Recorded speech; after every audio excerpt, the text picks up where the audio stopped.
mengirimkan pasukan khusus yang akan membantu memperkuat pengejaran. Selama ini sinergitas TNI di dalam buru kelompok ini sejak kita bergabung cukup efektif mendesak pergerakan dia sekarang berpindah-pindah. Gaza kembali menjadi saksi bisu dari ketegangan militer paling dramatis tahun ini. Pasukan gabungan Amerika Serikat dan Israel dilaporkan melarikan diri dari garis perbatasan Gaza setelah operasi rahasia mereka terbongkar oleh intelijen TNI Perdamaian. Kejadian ini terjadi hanya beberapa jam setelah laporan mata-mata internasional menyebutkan adanya pergerakan konvoi bersenjata di sisi utara Gaza, daerah yang selama ini dijaga ketat oleh pasukan perdamaian Indonesia. Pasukan AS Serikat dan Israel yang semula berniat menembus zona netral untuk melakukan pengintaian, justru panik dan mundur setelah kehadiran mereka terdeteksi oleh unit patroli TNI. Drone TNI Perdamaian yang beroperasi di ketinggian 300 meter menangkap gambar jelas. Belasan kendaraan taktis dengan bendera campuran bintang Daud dan bendera AS berusaha kabur menuju arah timur. Ada informasi bahwa mereka melarikan diri ke arah timur, sehingga pasukan pengejaran konsentrasi kita arahkan ke arah timur. Juga memerintahkan dan Brigif 26 untuk mengeluarkan 2 peleton dari unit 762 Raider untuk melaksanakan pengejaran. Namun, di tengah upaya evakuasi itu, 2 drone tempur mini milik IDF Israel Defense Forces muncul dan mencoba menembakkan peluru kendali kecil untuk mengalihkan perhatian. Serangan itu gagal total karena sistem jammer elektronik TNI berhasil menonaktifkan sinyal kendali drone tersebut. Dalam hitungan detik, drone itu jatuh di tanah dan meledak kecil di sisi barat jalan. Namun, satu kendaraan Israel mencoba menerobos blokade. Dalam hitungan detik, pasukan TNI menembakkan peluru karet ke ban depan kendaraan tersebut, membuatnya terguling beberapa meter dari garis aman. Tentara di dalamnya langsung ditahan dan dilucuti. Sementara itu, pihak AS berusaha melakukan negosiasi lewat sambungan radio darurat PBB. Mereka berdalih bahwa misi tersebut hanyalah pengintaian kemanusiaan.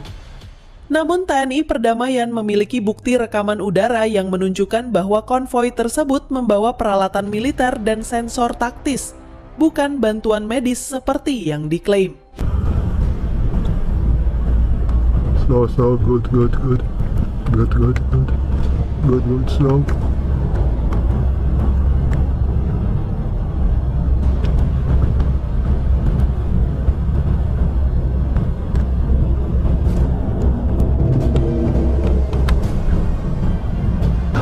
Situasi kembali tenang.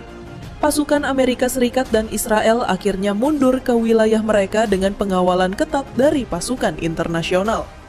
Di sisi lain, TNI Perdamaian tetap siaga penuh dengan drone pengintai yang berpatroli tanpa henti di langit Gaza. Meski tidak ada korban jiwa, ketegangan diplomatik mulai meningkat.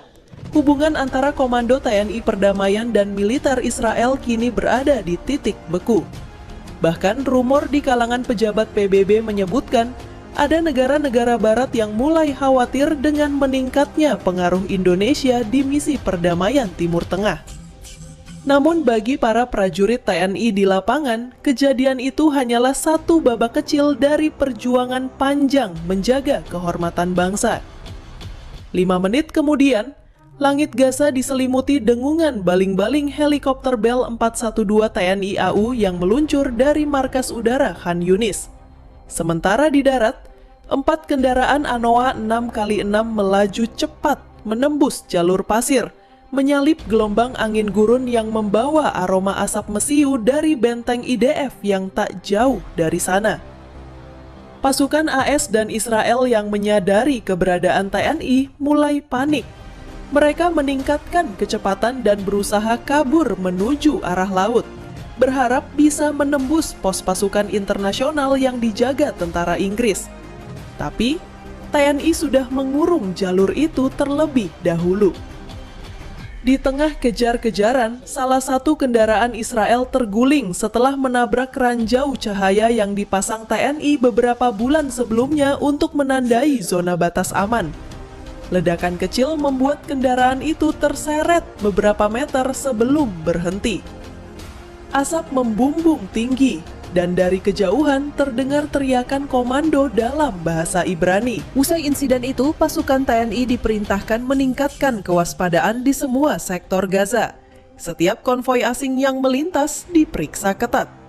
Bahkan drone yang melanggar batas udara kini ditembak jatuh tanpa peringatan. Dari kendaraan yang terguling, TNI menemukan 3 kotak logam berlapis titanium. Setelah diperiksa di markas, kotak itu berisi peralatan militer tingkat tinggi sensor gelombang mikro, modul satelit komunikasi rahasia, dan sistem kamera jarak jauh buatan perusahaan pertahanan AS. Modul itu memiliki label rahasia bertuliskan SIGINT Joint Operation 9R Delta dengan lambang campuran bendera Amerika Serikat dan Israel. Temuan itu menjadi bukti kuat bahwa operasi tersebut bukan misi kemanusiaan, melainkan misi pengintaian. Situasi di Gaza perlahan kembali normal. Namun garis perbatasan kini dijaga dengan sistem keamanan baru yang sepenuhnya dikendalikan oleh TNI Perdamaian. Setiap kendaraan asing yang melintas wajib diperiksa dan dilaporkan langsung ke pusat komando. Meski insiden itu berakhir tanpa korban jiwa, dampaknya sangat besar secara politik. Dunia menyadari bahwa pasukan Indonesia bukan sekadar penjaga perdamaian biasa, tetapi simbol dari keberanian bangsa yang menolak tunduk pada tekanan militer adidaya. Dan malam itu, ketika angin gurun kembali berhembus lembut di atas reruntuhan Gaza, terlihat siluet prajurit TNI berdiri di puncak Bukit Pasir, mengibarkan bendera merah putih kecil di atas rantisnya. Untuk memastikan, TNI meluncurkan operasi rahasia bertajuk Operasi Garuda Senyap. Pasukan Kopassus diterjunkan secara tersembunyi menyusuri jaringan terowongan bawah tanah yang diyakini digunakan untuk penyelundupan perangkat militer. Hasilnya mengejutkan. Mereka menemukan gudang kecil berisi alat pemancar yang masih aktif dengan tulisan Property of Defense Cooperation Unit Classified. Perangkat itu langsung diamankan dan dibawa ke markas besar UNIFIL sebagai bukti tambahan bahwa operasi spionase Ayasat Israel bukan kesalahan teknis semata, melainkan misi terencana.